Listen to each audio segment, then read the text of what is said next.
बच्चों लोग देखिएगा क्वेश्चन नंबर 4 आप देखिएगा प्लीज। क्वेश्चन नंबर 4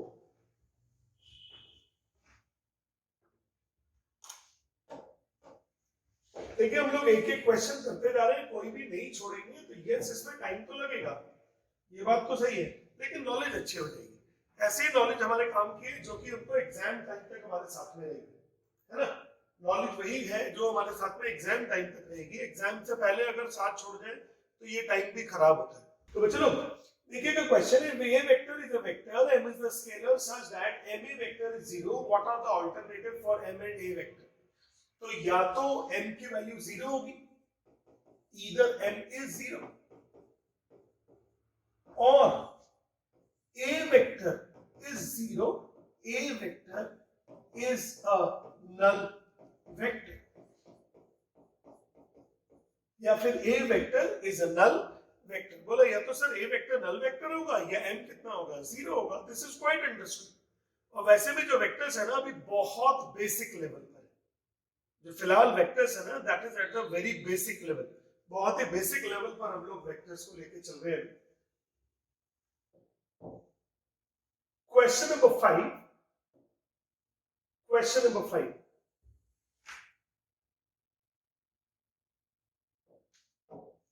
देखिएगा, if ABCD is a quadrilateral, देखिए पैरेललोग्राम नहीं है, if ABCD is a quadrilateral, तो चलो ये ABCD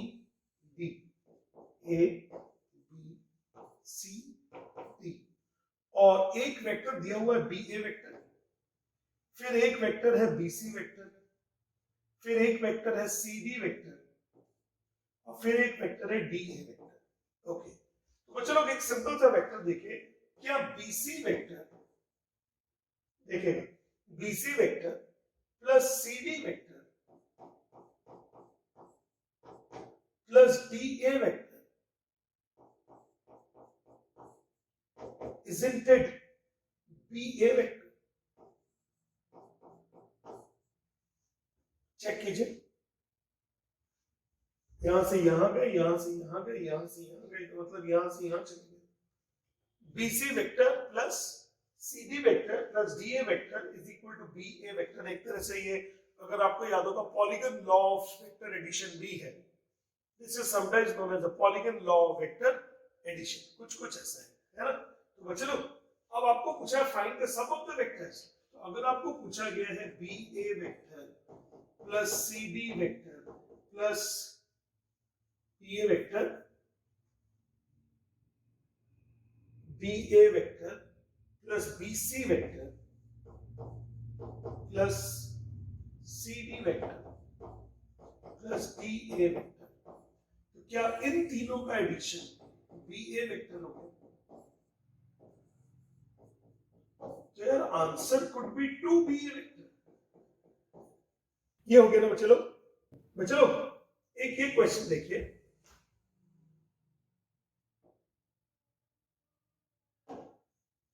right the truth value of the following statement. देखो ट्रुथ वैल्यू क्या, फिलहाल तो आप ये लिख दीजिए ट्रू है कि फॉल्स है। ट्रुथ वैल्यू में ज्यादा से ज्यादा आप क्या लिख दीजिए, ये लिख दीजिए कि ये ट्रू है या फिर ये फॉल्स है। क्वेश्चन नंबर ये जो भी है आपके पास, है ना, ट्रू है कि फॉल्स है। पहला, if A vector is equal to minus B vector, then magnitude of A vector and B vector are same. Yes, बिल्कुल ट्रू है। समझ गए ना कि अगर ऐसा है ना कि अगर A vector is equal to minus B vector है तो मतलब अनइक्वल वेक्टर हो गए। Two vectors are equal and opposite, मतलब मैग्नीट्यूड इक्वल होगा और डायरेक्शन ऑपोजिट होगा।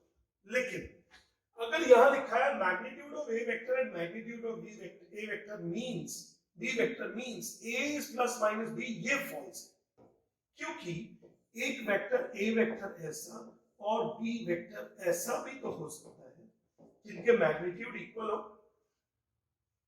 तो इसका मतलब ये तो बिल्कुल नहीं हुआ कि इनका जो वैल्यू है या जो इनका जो मतलब ये जो होंगे या तो पैरेलल वेक्टर्स होंगे या फिर ऑपोजिट वेक्टर्स होंगे, ऐसा तो नहीं हुआ इसका, है ना। There meaning is not like this. तो इसलिए चलो ये तो फॉल्स हो गया। अच्छा ये भी फॉल्स हो गया, ये भी तो वही तो चीज है, सेम ये जो यहाँ लिखा है यही लिखा है, ये भी फॉल्स है।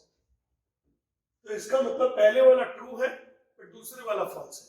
फर्स्ट वन इज ट्रू, दूसरे वाला false, second one is, third वाला इज आल्सो फॉल्स। बोलो समझ में आया कि नहीं आया बच्चे लोग? इजी, क्लियर हो गया ना?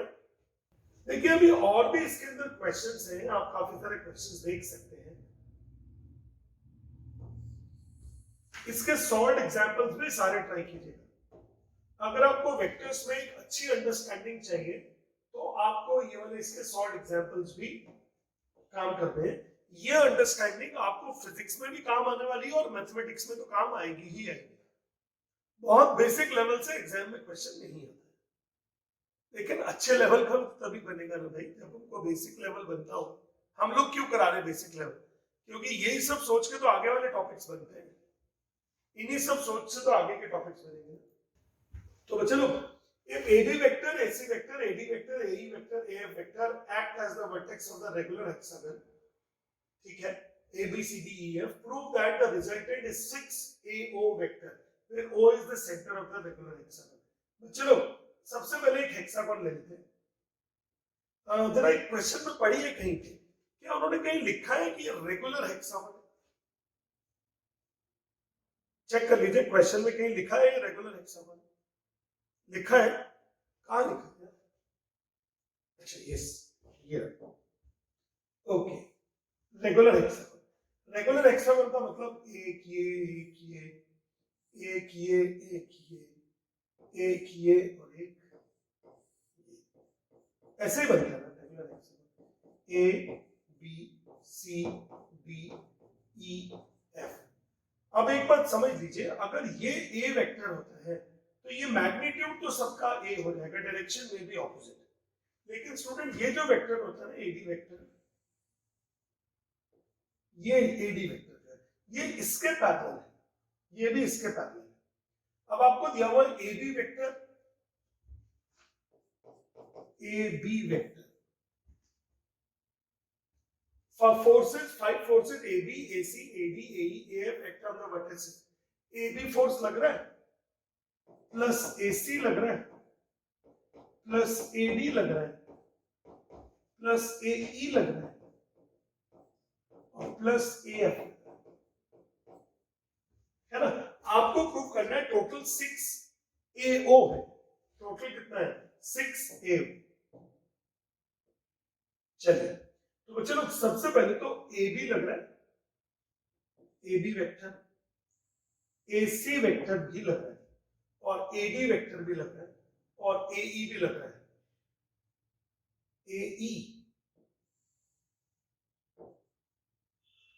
AE वेक्टर और AF वेक्टर भी लग रहा है।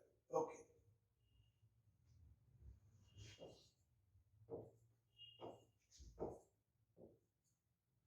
डायग्राम देखिएगा please. AB vector as it is ठीक है,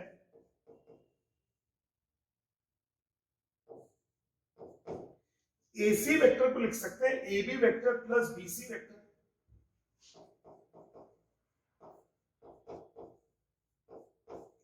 ठीक है ना। AC वेक्टर को लिख दिया AB vector plus BC vector. AD vector को लिख सकते हैं डबल ऑफ BC वेक्टर। दिख रहा है सब लोग को?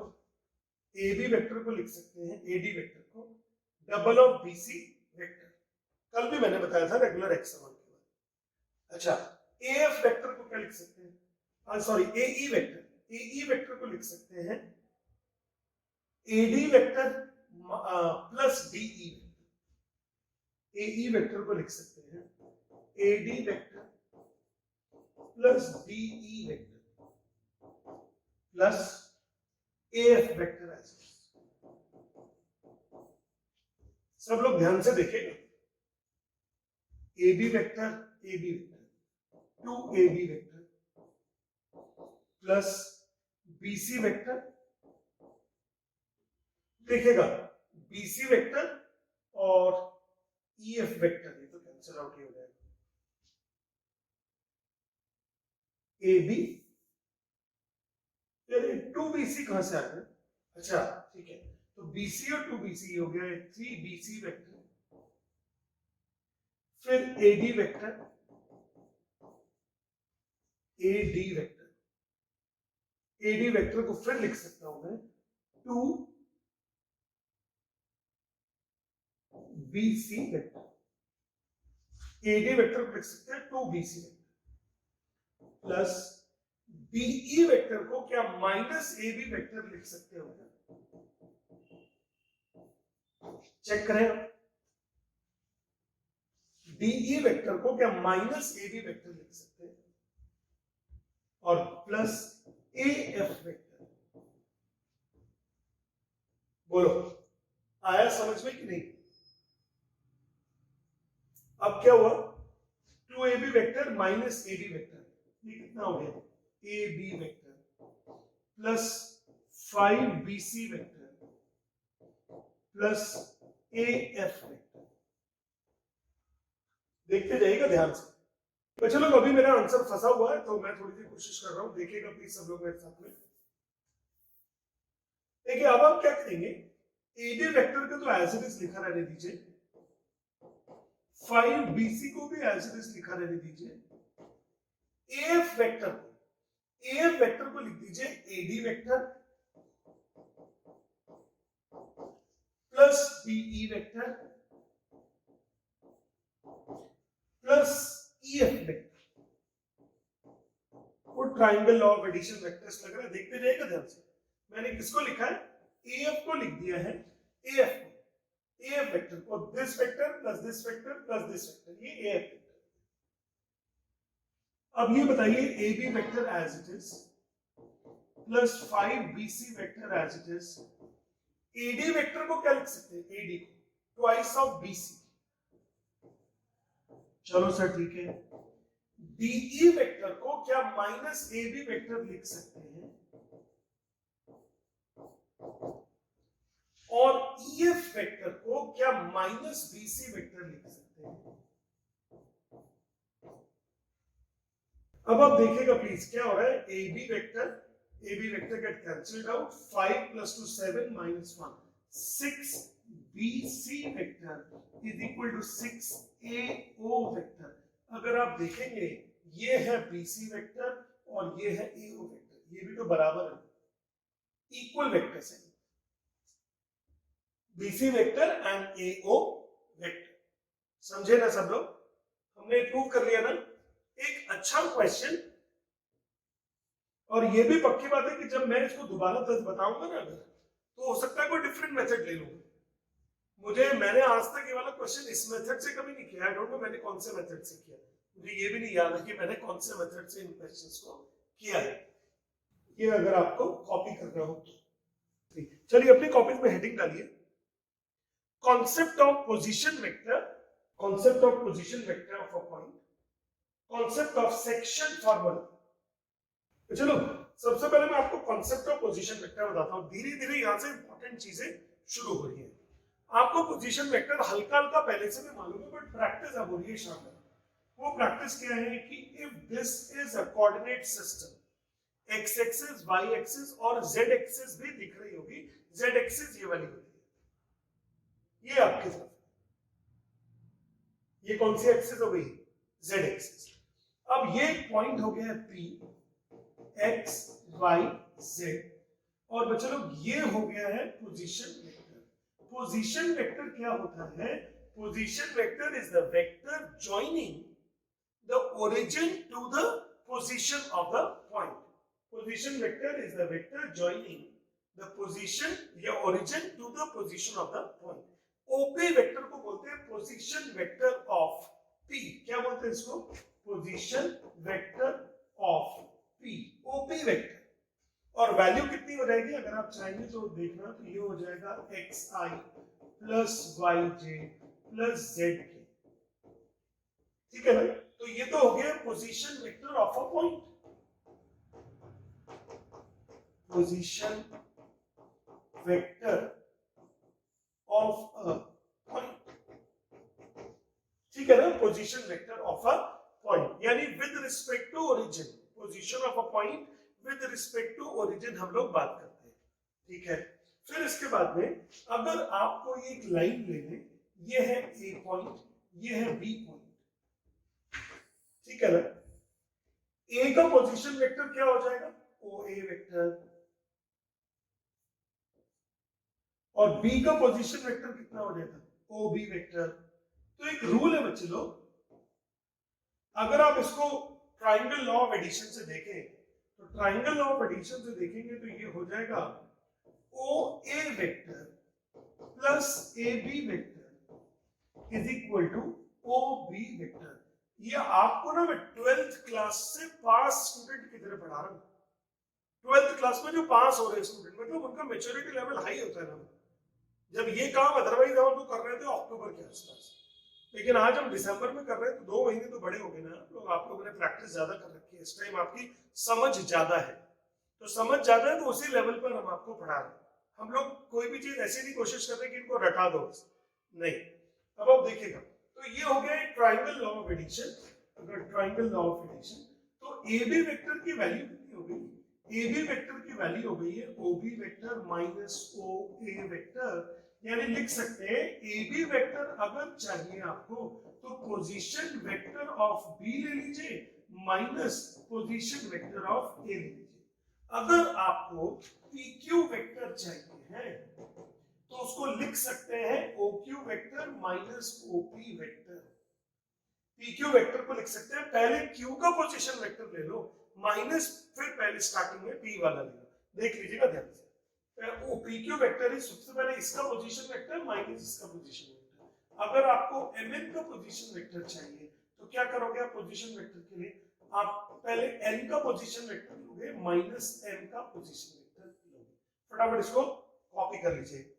अब इसी के अंदर हम लोग सेक्शन फॉर्मूला भी सीख लेते हैं। इसी के अंदर हम लोग सेक्शन फॉर्मूला बहुत इजी होगा। अगर कोई पॉइंट है, अगर जैसे ए बी एक पॉइंट, एक लाइन है और इसमें एक सी एक पॉइंट है जो इसको m/n रेशियो में डिवाइड करता है, तो यार हर एक पॉइंट का पोजीशन वेक्टर तो होता है ना, हर एक पॉइंट को ओरिजिन से ज्वाइन करेंगे तो that will become a position vector, तो इसका भी पोजीशन वेक्टर होगा। अगर इसका पोजीशन वेक्टर होगा तो ओसी का पोजीशन वेक्टर, यहां देखिएगा ओसी का position vector is equal to m times of the position vector of B plus n times the position vector of A divided by m plus n। अगर मैं इसको यहां से यहां तक को A मान लूं, यहां से यहां तक को अगर मैं B मान लूं, तो ये हो जाएगा m times of B vector plus n times of A vector upon m plus n। बोलो हो गया क्या, easy.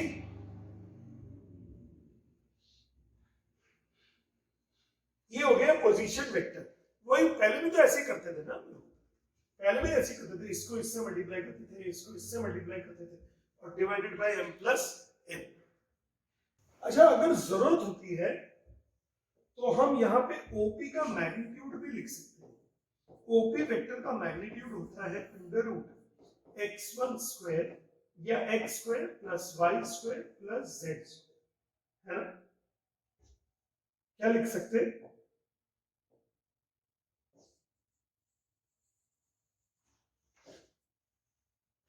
Under root X square plus Y square plus Z square, इस वेक्टर का। तो किसी भी वेक्टर का अगर आपको मैग्नीट्यूड चाहिए, फॉर एग्जांपल यहां देखिएगा इस वाले पॉइंट पर, इसको मैं दोबारा से डायग्राम बना रहा हूं, देखिएगा अगर ए पॉइंट है, इसको लिख लेता हूं x1 y1 z1 और बी पॉइंट को लिख लेता हूं x2 y2 z2, और मुझे चाहिए है मैग्नीट्यूड ऑफ ए बी। तो आप क्या कीजिए, सबसे पहले तो आप ए बी निकालिए, तो ए बी आएगा ओ B vector minus O A vector. O B vector की वैल्यू कितना हो गया, x2i y2j और z2k माइनस x1i y1j और z1k, ये हो गया, है ना।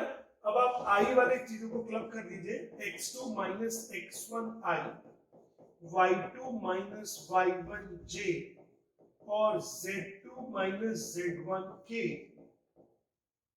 और ये हो गया है ए बी वेक्टर। और अगर आपको इस लाइन का लेंथ चाहिए ना, तो एक तरह से ए बी वेक्टर का मैग्नीट्यूड चाहिए, तो मैग्नीट्यूड सेम वैसे ही आएगा, x2 minus x1 the whole square plus y2 minus y1 the whole square plus z2 minus z1 the whole square. यहां आप कंफ्यूज हो जाएंगे कि हम वेक्टर्स पढ़ रहे हैं कि थ्री डायमेंशनल कोऑर्डिनेट ज्योमेट्री पढ़ रहे हैं। You'll get confused कि सर पढ़ कौन सा रहे भाई, हम लोग तो मिला के टॉपिक है ना हमारा तो मिक्स्ड टॉपिक है। वो टॉपिक क्या है कि concept of three dimensional coordinate geometry as well as vectors, vector 3D का कॉन्सेप्ट चल रहा है हमारा। तो ये हो गया बच्चों लोग आपके पास ए बी का वेक्टर कॉन्सेप्ट भी। अब हम लोग कुछ क्वेश्चंस को लेते हैं, देखिएगा प्लीज। ओके चलो, सबसे पहले तो एक बात समझिए, कोई भी दो लाइन जो इंटरसेक्टिंग हो वो हमेशा एक प्लेन में होती है। कोई भी दो लाइन जो इंटरसेक्टिंग हो वो किसमें होती है, हमेशा एक प्लेन में होती है। सुनिएगा, देखिए कैसे। फॉर एग्जाम्पल अभी ये बोर्ड है, तो बोर्ड पे तो आप कोई भी दो लाइन बना दीजिए तो वो दो इंटरसेक्टिंग लाइंस हो जाएंगी। ये देखिएगा, ये दोनों इंटरसेक्टिंग लाइंस, तो इनका प्लेन कौन सा हो गया, मेरी जैकेट इनका एक प्लेन है, ठीक है ना। अब इधर देखिए, क्या they are intersecting in a horizontal plane parallel to the earth, they are intersecting in a vertical plane parallel to earth. क्या ये भी एक प्लेन है, ये भी एक प्लेन है, मतलब two intersecting line always lie in a plane. और प्लेन कैसा होता है, आपको प्लेन ऐसा देखना चाहिए, ये एक प्लेन है। तो ये सारे प्लेन है, इधर देखिए, ये भी प्लेन है, ये भी प्लेन है, ये भी प्लेन है, ये भी प्लेन है, ये भी प्लेन है। इसको किसी भी ओरिएंटेशन में आप रख लो तो ये सारे प्लेन। प्लेन का मतलब सिर्फ वही नहीं होता है, X Y plane, Y Z plane, Z X plane, वो भी है।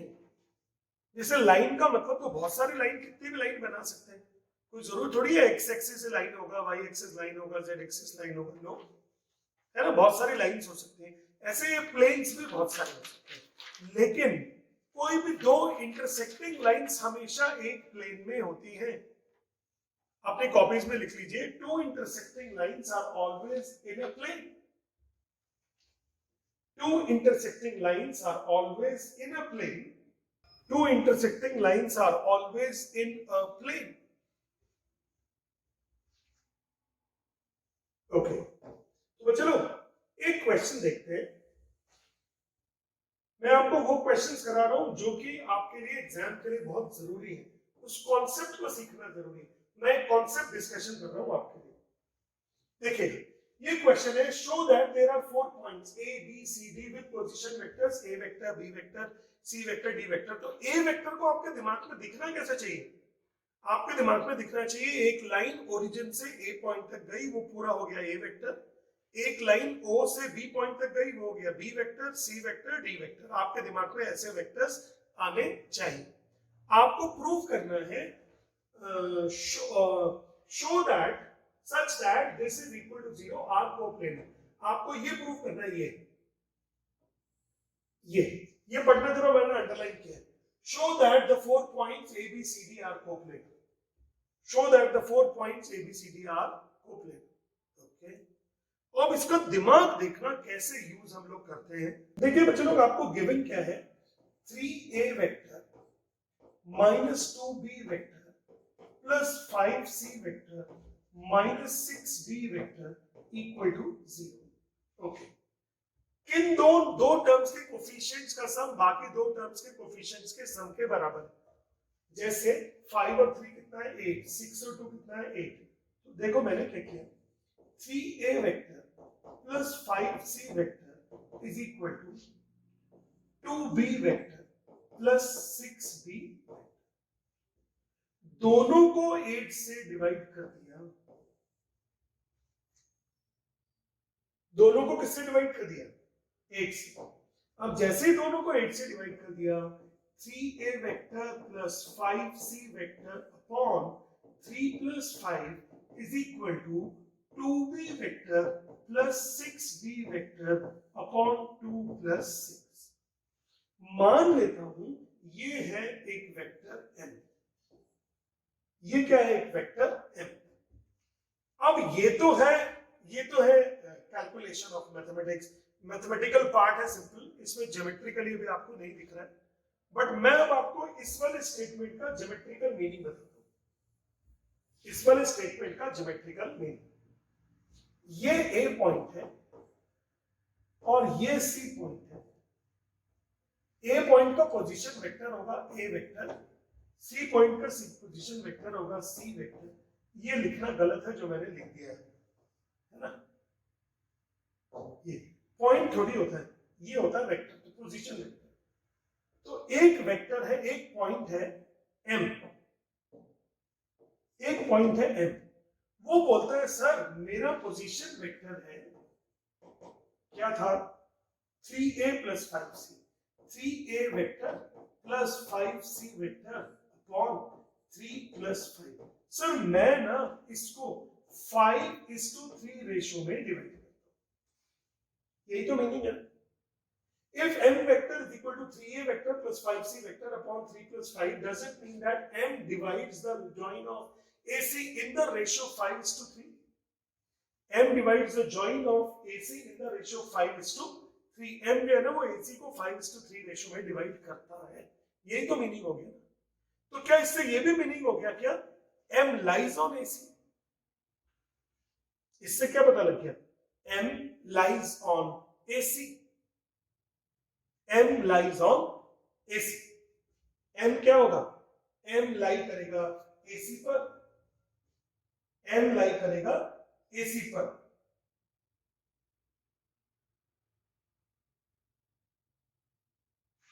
m लाई करेगा AC पर। बोला सर m करेगा AC पर लाई, ठीक है चलो। अब फिर दूसरा point, m is equal to 2b plus 6b, m is equal to 2b plus 6b upon 2 plus 6।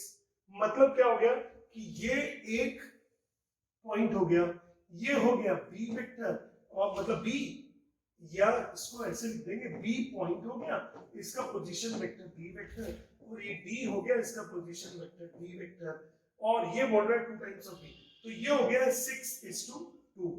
m बोलता है सर मैं ना bd को भी 6:2 रेशो में डिवाइड करता हूं। m बोलता है सर मैं ना bd को भी 6:2 रेशो में डिवाइड करता हूं। तो does it mean that m is the midpoint? The m is the point in common between AC and BD. जैसे m हो गया ना, m is a point common between AC and BD. M is the point common between AC and BD. Therefore, AC and BD are intersecting lines. Are intersecting. Hence, क्या लिखोगे फिर? Hence coplanar। आपको पहले ही बता दिया था, क्या बता दिया था? पहले क्या बता दिया था कि जो भी दो लाइंस अगर इंटरसेक्ट करेंगी तो वो दोनों लाइंस कोप्लेनर होंगी। ए बी सी डी भी कोप्लेनर होंगे, ए बी सी डी भी क्या होंगे? कोप्लेनर होंगे। ए बी सी डी भी क्या होंगे? कोप्लेनर। अगर दो लाइंस इंटरसेक्टिंग हैं तो दोनों लाइंस कोप्लेनर होंगी, उस पर पढ़ने वाले सारे पॉइंट्स कोप्लेनर होंगे। तो यहां पे हमने प्रूव कर दिया है ए बी सी डी क्या हो गया? कोप्लेनर। अब बोलो समझ में आया कि नहीं आया? यानी वेक्टर्स का आपके दिमाग में आएगा ज्योमेट्रिकल कॉन्सेप्ट। ये माइंड है आपका, ये आपका माइंड है जो इसको देखकर आपने अपने माइंड से एक्सट्रैक्ट करना कि अच्छा इसका मतलब तो ये देखो ना, बहुत अच्छा एब्जॉर्प्शन है। और ये जब तक मैं सिखाऊंगा नहीं तब तक नहीं आएंगी चीजें समझ में। समझे कि नहीं अभी? तो क्या ये क्लियर हो गया? If m divides AC in the ratio 3:5, m divides CD या BD in the ratio 2:6, then m is the point in common between AC and BD. Therefore, AC and BD are intersecting lines. Hence, AC and BD are coplanar. Therefore, A, B, C, D are coplanar. A, B, C, D are coplanar. बोलो अब समझ में आया कि नहीं? अच्छा, शायद हमने अगला भी कर दिया. देखना, ये वाला क्वेश्चन कर रही है क्या? Find the position vector of the point of intersection of the line segment AC and BD. AC और BD का point of intersection का position vector बताइए. सर हमने बता दिया ना sir. Let m vector be the position vector और उसकी वैल्यू कितनी होगी? या तो 3a plus 5c upon 8 कर दीजिए और या फिर 2b plus 6d upon 8 कर दीजिए. कुछ भी, दोनों में से कुछ भी. हो गया ना बच्चे लोग? क्लियर हो गया सब लोग को? तो बच्चे लोग ये हो गया आपका क्वेश्चन नंबर 1. चाहे तो स्क्रीनशॉट ले लीजिए. तो बच्चे लोग ये अब आपका ज्योमेट्रिकल इंटरप्रिटेशन था इसी वाले क्वेश्चन का कि आप अपने माइंड में कैसे परसेप्ट करोगे और आपको कॉपी पे भी दिखाना है भाई. अपने माइंड का अपने मैप जो है ना कॉपी पे भी देना है. इसलिए नहीं तो मार्क्स भी टीचर माइंड में दे देंगे. अब क्वेश्चन नंबर 9 जल्दी से चेक करके मुझे बताना. करना नहीं है सिर्फ, आप करना भी चाहो अगर तो प्लीज माइंड में कर लेना. करना भी चाहो तो सिर्फ माइंड में. क्या आप इसमें ऐसा करोगे?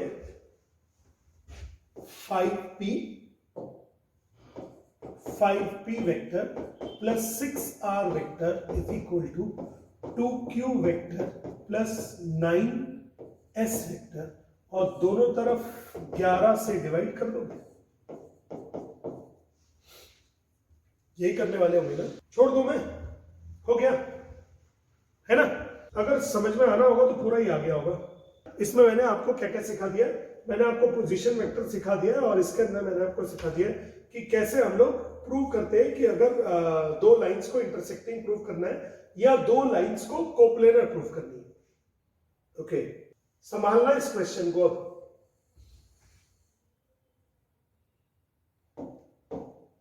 एक बेटर अंडरस्टैंडिंग से कीजिएगा क्वेश्चन को. ABCD is a parallelogram. Okay.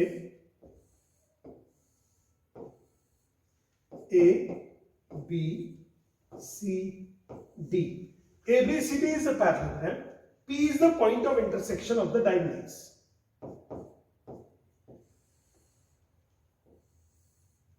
P is the point of intersection of the diagonals. O is the origin of reference. अगर इन्होंने O is the origin of reference दे दिया है तो मतलब आप ये चाहते हैं कि आप डायग्राम से इनको ओरिजिन शो करके आप उनका पोजीशन वेक्टर ले लो. तो इधर देखो, आप कहीं से भी ओरिजिन ले लो यहाँ और यहां से एक लाइन ड्रॉ कर दो D तक, उस पर लिख दो D वेक्टर. एक लाइन ड्रॉ कर दो A तक, उस पर लिख दो A वेक्टर. समझ रहे हो ना? फिर आप एक लाइन ड्रॉ कर दो C तक, उस पर लिख दो C वेक्टर और एक लाइन ड्रॉ कर दो B तक तो उसमें लिख दो B वेक्टर. ओके, अब मैं आपको एक बात बता दूं जरा, सब लोग को ध्यान रखिएगा. मिड पॉइंट थ्योरम वाला कॉन्सेप्ट लग रहा है हमारा. अगर P मिड पॉइंट है CD का तो इसका मतलब OP vector is equal to OD vector plus OB vector upon 2.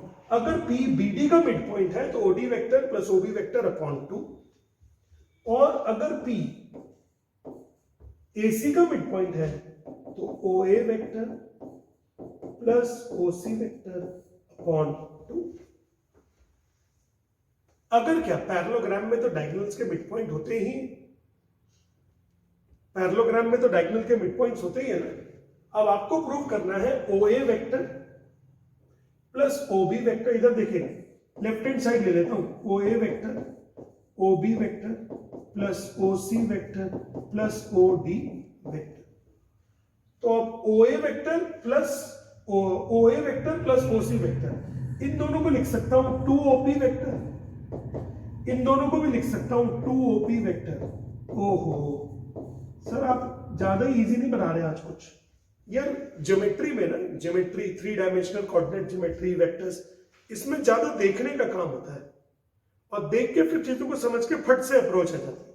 But अगर आपने देख के अप्रोच नहीं निकाली तो प्रॉब्लम, फिर पता लगा कुछ नहीं हो रहा कॉपी पे। तो इस तरह से आपका वेक्टर्स आगे बढ़ गया आपका, ठीक है ना। इन वाले टॉपिक्स को आज आप प्लीज प्रैक्टिस कीजिएगा। Exercise number 1, exercise number 2, exercise number 3, exercise number 4, exercise number 5। Vectors की लगभग 5 एक्सरसाइज को आप ट्राई कीजिए, उनके सॉल्व एग्जांपल्स को ट्राई कीजिए। वेक्टर्स आपको बहुत बड़ा एक रिवार्ड देने जा रहा है एग्जाम में। वेक्टर्स अगर अच्छे से बनेगा ना तो उसका 3D भी बन जाएगा फिर। और जहां पे 3D में देखिए लोग फंसते कहां हैं, लोग फंसते मैक्सिमा मिनिमम, लोग फंसते इंटीग्रेशन में। सर इतना इंटीग्रेशन है, सर समझ नहीं आता कौन सा फॉर्मूला लगेगा। भाई इंग्लिश में उनको अप्रोच नहीं आ रही। लोग फंस जाते हैं डेफिनेट इंटीग्रल की प्रॉपर्टीज में, एरिया अंडर कर्व में, डिफरेंशियल इक्वेशन वर्ड प्रॉब्लम में। आपको सारी चीजें कराते जा रहा हूं। बेस थ्योरम इन प्रोबेबिलिटी, यहां लोग फंसते हैं।